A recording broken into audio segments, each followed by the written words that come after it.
क्या आप जानते हैं कि छत्तीसगढ़ की कुल आबादी का लगभग 1/3 हिस्सा जनजातियों से बना है और इनकी संस्कृति दुनिया भर में अपनी एक अनोखी पहचान रखती है। Welcome to Megamind Academy. और अगर आप छत्तीसगढ़ का कोई भी एग्जाम दे रहे हो, चाहे वो व्यापम हो या CGPSC, तो ये टॉपिक आपके लिए बेहद महत्वपूर्ण है। तो चलिए आज के इस विश्लेषण में हम छत्तीसगढ़ की जनजातियों की दुनिया में गहराई से उतरते हैं। अच्छा, तो आज हम क्या क्या देखने वाले हैं उस पर एक नजर डालते हैं। हम शुरू करेंगे जनजाति की परिभाषा से, मतलब समझेंगे कि ये होती क्या है। फिर देखेंगे कि भारत के नक्शे पर छत्तीसगढ़ कहाँ खड़ा है। कुछ जरूरी आंकड़ों को समझेंगे, छत्तीसगढ़ के जनजातीय मैप को डिकोड करेंगे और आखिर में कुछ खास ग्रुप्स और एग्जाम के लिए जो सबसे जरूरी फैक्ट्स हैं उन पर नजर डालेंगे। तो चलिए पहले पड़ाव से शुरू करते हैं। इससे पहले कि हम आंकड़ों और फैक्ट्स की दुनिया में खो जाएं, ये समझना जरूरी है कि आखिर जनजाति मतलब ट्राइब होता क्या है। देखिए, समाजशास्त्री गिलिन और गिलिन ने इसे बहुत ही सरल तरीके से समझाया है। उनके हिसाब से जनजाति एक ऐसा लोकल ग्रुप है जिनकी 3 चीजें कॉमन होती हैं: एक ही भाषा, एक ही इलाका और एक जैसी संस्कृति। तो सबसे जरूरी बात यह है कि ये एक स्थानीय समूह है जिनकी अपनी एक बहुत ही खास पहचान होती है। अब देखिए, इस स्लाइड में जो बातें हैं वो एग्जाम के हिसाब से बहुत ही दिलचस्प हैं। जनजातियों की कुछ खास विशेषताएं होती हैं, जैसे कि उनका एक फिक्स्ड इलाका होता है, अपनी भाषा होती है और अपनी एक अलग संस्कृति। लेकिन यहाँ 2 कॉन्सेप्ट्स पर खास ध्यान देना है। एक है गोत्र, जिसे टोटम भी कहते हैं, और दूसरा है समगोत्री विवाह का वर्जित होना, यानी एक्सोगैमी। इसका सीधा सा मतलब है कि एक ही गोत्र के अंदर शादी नहीं की जा सकती। ये दोनों शब्द सीधे सीधे पूछे जाते हैं। अच्छा, संवैधानिक तौर पर बात करें तो भारतीय संविधान का आर्टिकल 342 जनजातियों को लिस्ट करने का अधिकार देता है। और हाँ, यहाँ एक बहुत ही जरूरी फैक्ट है जिसमें अक्सर लोग गलती कर देते हैं। छत्तीसगढ़ की जनजातियों की जो लिस्ट है वो मध्य प्रदेश पुनर्गठन अधिनियम 2000 के तहत आती है, ना कि छत्तीसगढ़ के किसी एक्ट के तहत। ये बात जरूर याद रखिएगा। चलिए अब सीधे आंकड़ों की दुनिया में चलते हैं।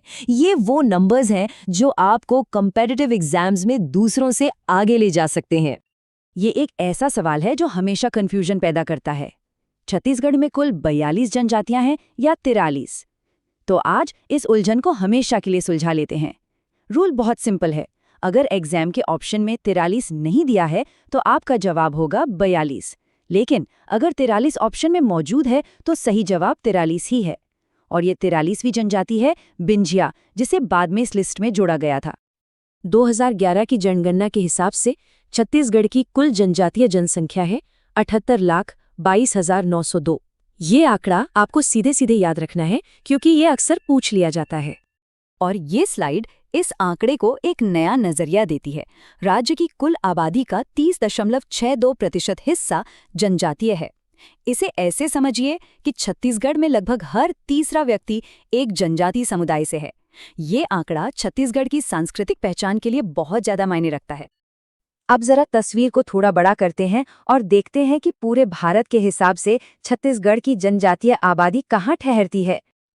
अगर हम कुल जनजातीय जनसंख्या की बात करें, मतलब टोटल पॉपुलेशन की, तो छत्तीसगढ़ देश में 7वें स्थान पर आता है। इस लिस्ट में सबसे ऊपर है मध्य प्रदेश और उसके बाद महाराष्ट्र, उड़ीसा, राजस्थान, गुजरात और झारखंड का नंबर आता है और 7वें नंबर पर है हमारा छत्तीसगढ़। लेकिन यहाँ एक छोटा सा ट्विस्ट है। जब बात जनसंख्या के प्रतिशत की होती है तो रैंकिंग बदल जाती है।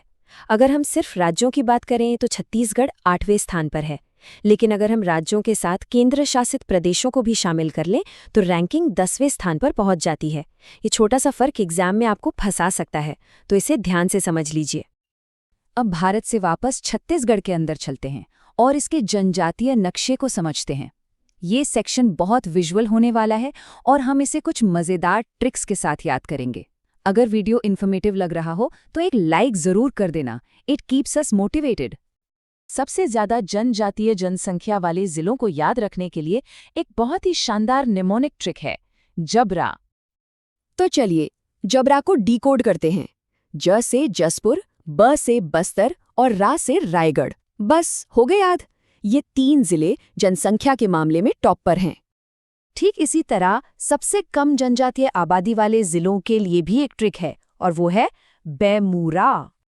यहाँ बे का मतलब है बेमित्रा, मू का मतलब है मुंगेली और रा का मतलब है रायपुर। ये वो जिले हैं जहाँ जनजातीय आबादी सबसे कम पाई जाती है। अब जनसंख्या के प्रतिशत के हिसाब से टॉप जिले देखते हैं। इसके लिए हमारा सुपर निमोनिक है सुबीना। सू से सुकमा, बी से बीजापुर और ना से नारायणपुर। इन जिलों में आबादी का एक बहुत बड़ा हिस्सा जनजातीय है, इसलिए ये परसेंटेज के हिसाब से टॉप पर हैं।